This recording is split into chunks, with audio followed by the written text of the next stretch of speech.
Magkasabay na dumating sa airport sina Kim Chiu at Paolo Avellino, ngunit magkaiba sila ng sasakyan na ginamit.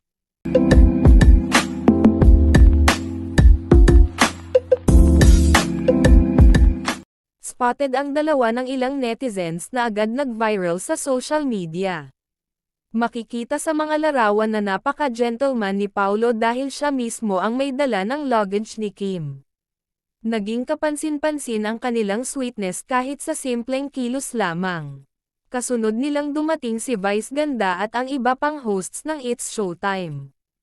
Ayon sa ulat, lilipad sila patungong Vancouver, Canada para magpasaya ng mga kababayan doon. Excited ang mga fans dahil muling magsasama sa entablado ang mga paborito nilang artista.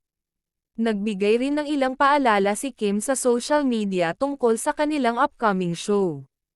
Maraming netizens ang kinilig sa closeness ni Kim at Paolo kahit hindi pa sila umaamin sa tunay na estado ng kanilang relasyon.